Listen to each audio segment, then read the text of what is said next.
On Africa 24 English, the African Union Journal is presented to you by Afreximbank.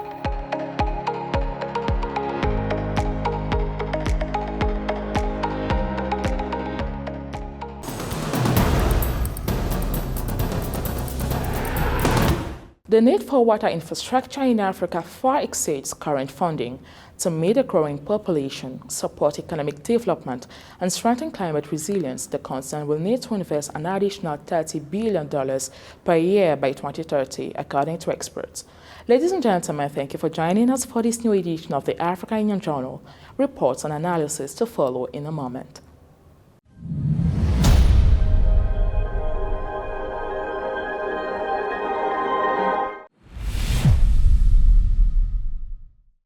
African countries lose up to $200 billion a year due to insufficient investment in the water and sanitation sector. Nearly 418 million people live without access to clean drinking water, and more than 700 million do not have access to adequate sanitation. According to experts, to achieve universal access to water and sanitation, African governments must adopt inclusive planning, focusing on vulnerable populations. Samantha Sabiro reports. The data is alarming. Nearly 418 million Africans still lack access to safe drinking water, and 779 million lack basic sanitation services. According to UNICEF, if current trend continues, the vast majority of African Union member countries will not achieve the goal of universal access to water, sanitation, and hygiene by 2030. With only 5 years left to achieve the Sustainable Development Goals, the time for rhetoric is over and urgent action is now. It is a landmark moment, not only for Africa, but for the global movement for access to safe water for all. It is really pleasing to see so many people gathered here to come and discuss the issue of water on our continent. According to experts, to achieve universal access to water and sanitation, African governments must adopt integrated and inclusive planning focused on vulnerable population. It is crucial to strengthen resource management through scientific research and regional cooperation, develop innovative financing mechanisms, combining public funds, private investment, and international aid, and establish effective governance based on technical training and community monitoring. It is not merely a framework. It is a transformative platform to mobilize the estimated 30 billion US needed annual to close Africa's water investment gap. It aligns seamlessly with our National Development Plan, climate adaptation priorities, and the country's commitment to achieving the United Nations Sustainable Development Goal 6, ensuring access to clean water and sanitation for all by 2030. Currently, investment in the water sector in Africa are between $10 billion and $19 billion per year, well below the $30 billion needed to meet the continent's needs by 2030. These financing gaps must be addressed through increased advocacy, but above all through concrete and coordinated actions if Africa is to achieve its water access goals. Convened under the South Africa's G20 presidency comes at a defining moment, one in which water security, economic growth, poverty eradication, and climate resilience must advance together hand in hand.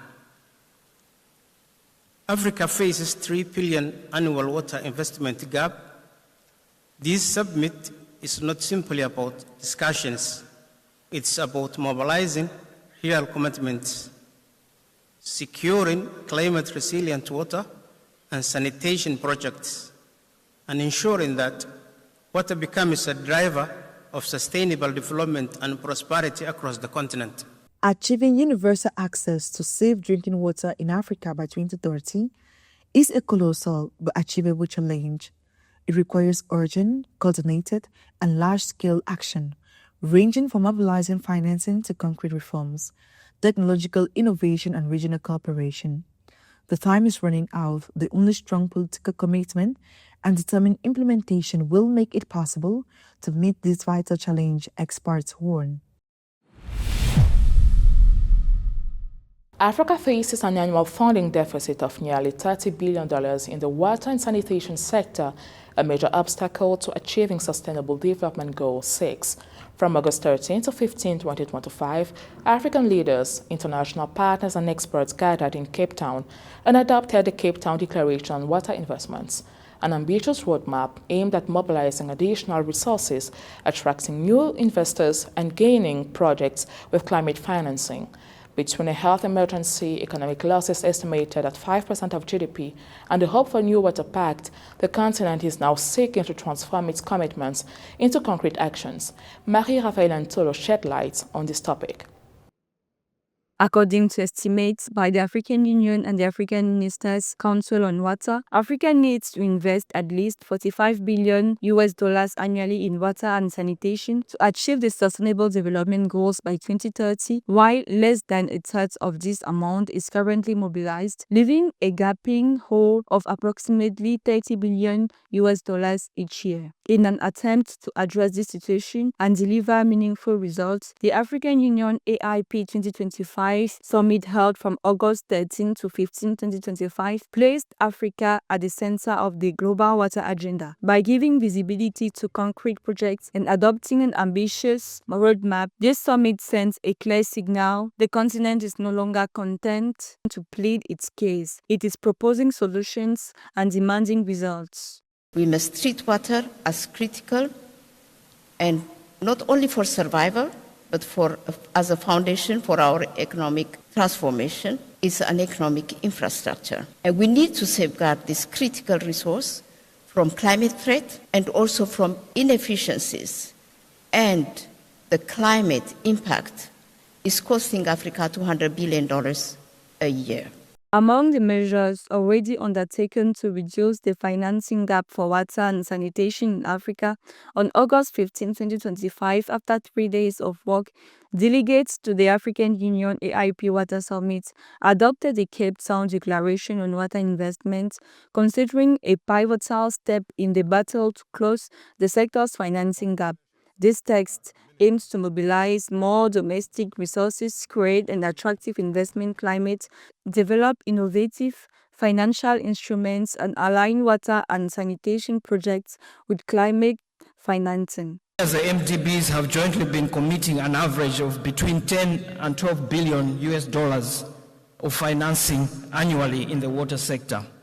Our objective is obviously to scale up and increase those numbers to achieve higher results and impacts. Behind the numbers, this deficit has serious repercussions. In Africa, nearly 400 million people still lack access to a safe source of drinking water, while more than 700 million live without adequate sanitation facilities, according to the United Nations Development Infrastructure Program. According to experts, this situation prevents the continent from fully achieving SDG 6 and contributes to the persistence of waterborne diseases such as cholera, typhoid, and childhood diarrhea, which are responsible for more than 300,000 deaths each year. The lack of quality water and sanitation also results in an economic loss estimated at between 2% and 5% of annual GDP in several countries. Over 400 million people who are without access to clean drinking water on the continent. And 700 million people do not have access to good sanitation. Also, that the social and economic sectors do not get all the water they need to thrive. Despite these challenges, industrial players are showing some confidence. The commitments made in Cape Town are expected to mobilize an additional 10 to 12 billion per year over the next 5 years, gradually closing the financing gap. If this momentum is maintained, it could place Africa on a more sustainable trajectory by strengthening population resilience, improving public health, and supporting economic growth. On August 17, 2025, Madagascar concluded the 45th Ordinary Summit of the Heads of State and Government of the Southern African Development Community SADC. Under the presidency of Andrew Rajoelina, who was recently elected to lead the organization, member countries discussed several major issues. Beyond the crisis in the DRC, discussions focus on strengthening regional cooperation to better address security and economic challenges. A report by Pauline Minka.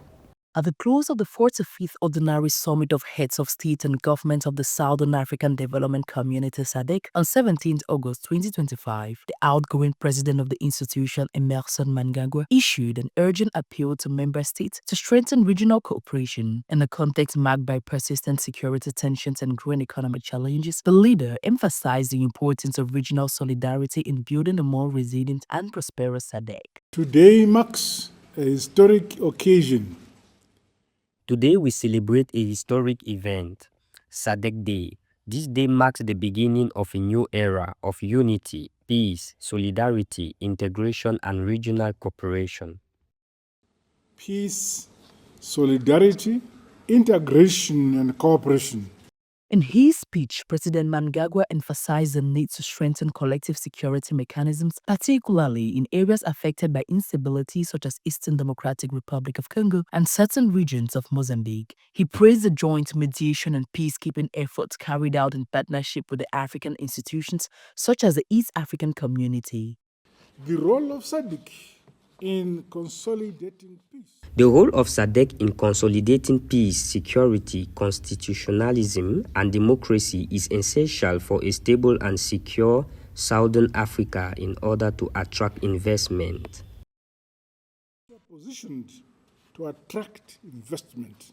On the economic front, SADC has advocated for greater integration of regional markets, the promotion of intra-African trade, and enhanced cooperation in infrastructure and energy. SADC Day commemorated the signing of the founding treaty on 17 August 1992 in Windhoek, Namibia, marking the transition from the Southern African Development Coordination Conference to the current SADC. Increase the trade in what we produce within our respective countries. Increasing trade in our product within our respective countries is crucially important in our quest to accelerate regional integration. Young people, women, and our human capital are essential catalysts for unlocking sustainable development. Catalysts to unlocking sustainable development and industrialization of the region. At the end of the meeting, Madagascan President Andry Rajoelina was elected acting president of the regional organization, succeeding Emmerson Mnangagwa of Zimbabwe for a one-year term. This presidency gives Madagascar significant visibility as it hosted several economic and political events on the sidelines of the summit. This week, Edith Lamne's regional news story covers, among other things, the African Union's call to adopt a world map reflecting the continent's true size, the measures taken by the new ECOWAS president to bring Mali, Burkina Faso and Niger back into the bloc, then the regional customs bond initiated by the EAC to increase trade efficiency. The African Union is actively supporting the Correct Map campaign, which calls for an end to the widespread of the Mercator World Map.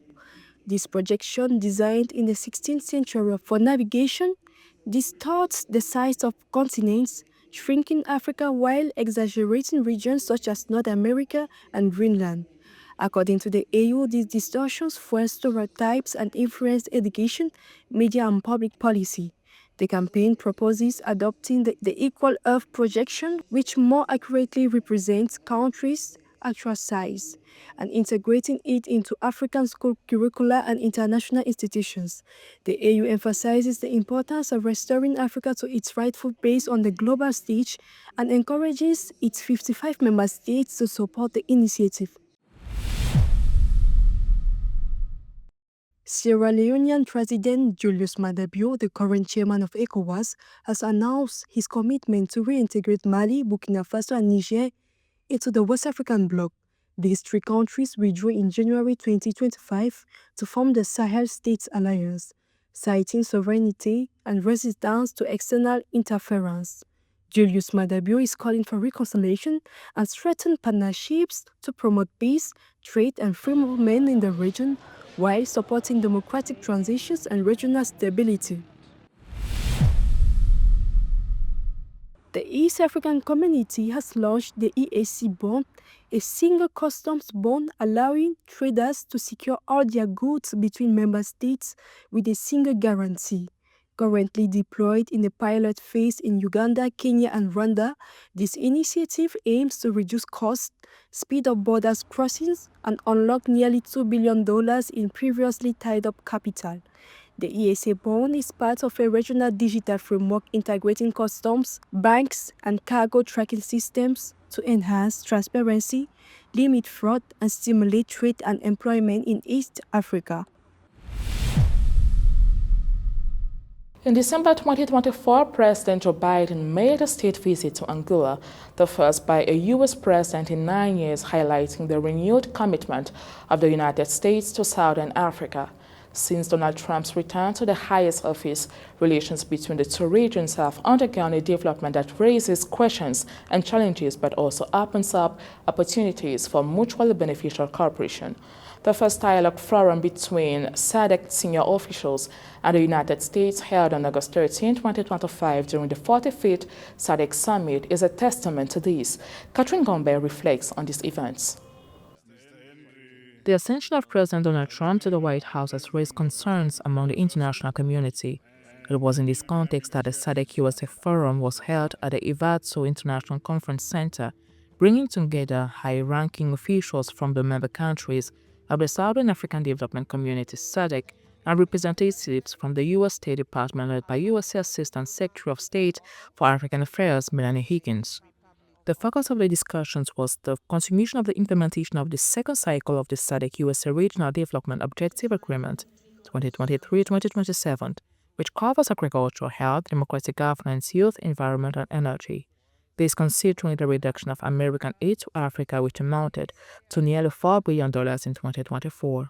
But this time, we really focused on the issue that SADC was formed for a reason.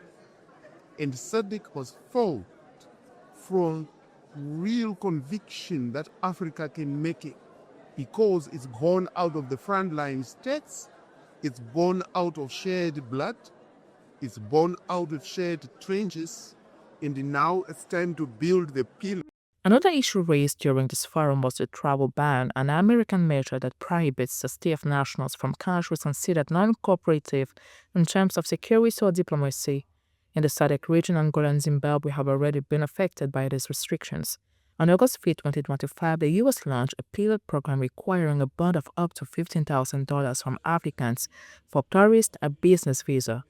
In Africa, this measure applies to Malawi and Zambia. Several delegations reportedly advocated for more transparent dialogue and a differentiated approach in order to limit the impact of these measures on human, economic, and cultural exchanges. We took about 82 decisions, ranging from the foundational decisions on the foundational issues of SADC, which is peace and security.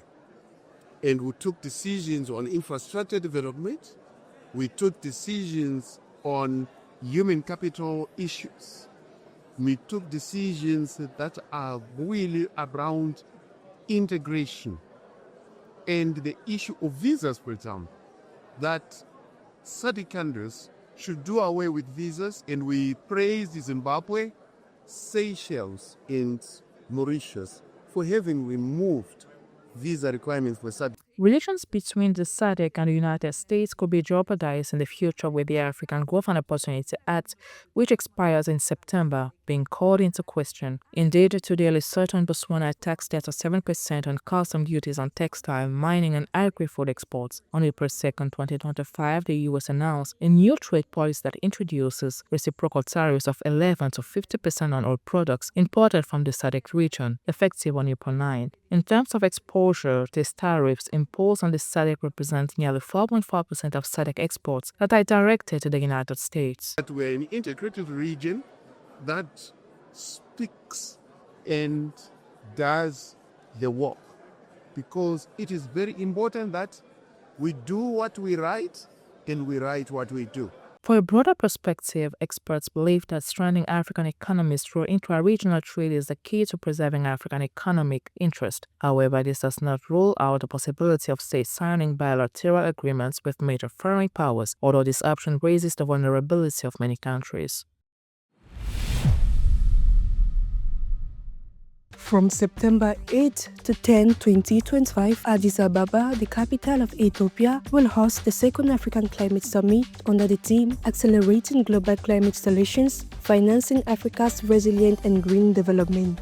Organized in partnership with the African Union, the strategic gathering aims to strengthen the continent's collective response to climate change with a focus on nature-based solutions, regreening Africa and regional solidarity. In the run-up to COP30, African leaders will advocate for a common position in favor of climate justice, sustainable financing and technology transfer, reaffirming Africa's central role in the global ecological transition.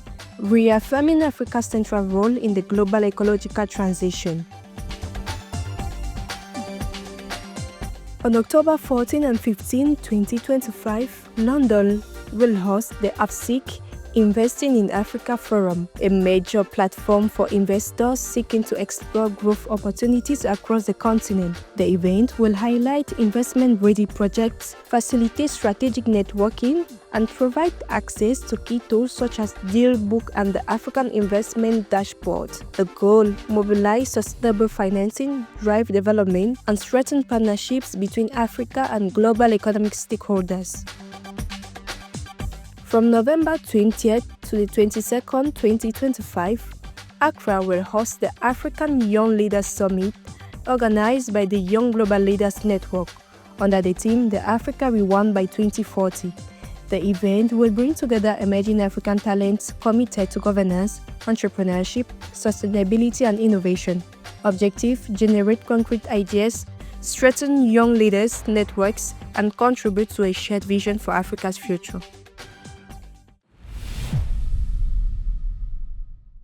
Originally from the city of Reach, Angola, Wilson Almeida Ndau is shaping a continent-wide chart's voice matters. An Angolan academic and international law expert, he currently chairs the African Committee on Experts on the Rights and Welfare of the Child, the African Union body responsible for ensuring the protection of children's rights across the continent. In accordance with the African Charter of the Rights and Welfare of the Child, a portrait by Sarah Yemili. Africa's children continue to face systemic challenges ranging from conflicts and displacement to a lack of education and harmful cultural practices. To meet this challenge, the African Committee of Experts on the Rights and Welfare of the Child, under the leadership of Wilson Almeida Ndau, has stepped up its effort to monitor state compliance, develop policy guidance, and advocate for children's welfare. Very important for all African states to work together to build the African that our citizens believe. Born in Uige Province, Angola in 1985, a time of war and forced displacement, Ndau experienced firsthand the hardships faced by many African children. Subsequently, he became a lecturer in international law and African rights at the Faculty of Law at the Catholic University of Angola. In November 2023, he became the first Angolan to be elected chairperson of the African Committee of Experts on the Rights and Welfare of the Child within the AU's international human rights system, and was tasked with guiding the committee's strategic vision. Já tivemos intervenções com grande impacto na sociedade africana, como, por exemplo, a luta contra We have already implemented interventions that have had a significant impact on African society, such as the fight against female genital mutilation, child marriage, and other harmful traditional practices. We also reiterate a call for African states to substantially increase the budget they allocate to children. As an advocate of institutional collaboration and the development of guiding norms and policies, Ndau has played a key role in driving positive change, Recent decisions made by the committee under his leadership include projects focusing on children with disabilities, harmful practices, and the impact of climate change. These initiatives are designed to ensure the governmental action results in tangible improvement to the lives of children across Africa. Nós defendemos a necessidade de se manter a autonomia dos órgãos de defesa dos We direitos advocate humanos for the e, autonomy of human rights concretamente, da defense Comissão bodies, Africana dos Direitos specifically Humanos the dos African Povos Commission on e Human do Rights Comitê and the enquanto Committee as entidades separate entities separadas, that mas que collaborate trabalhem em according to their conjunto respective em mandates função to dos promote mandatos human rights on our específicos continent. para a promoção dos direitos humanos no nosso continente. Currently the chairman of the African Governance Architecture and chair of the Committee of Experts on the Rights and Welfare of the Child, Wilson Amedia Adao, demonstrates unwavering leadership, drawing on his personal experience, academic expertise, and visionary approach to advancing children's rights across Africa.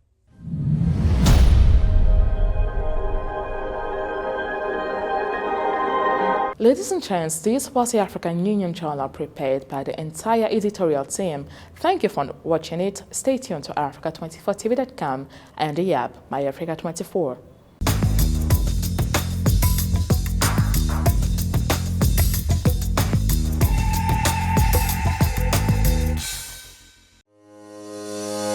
On Africa24 English, the African Union Journal is presented to you by Afreximbank.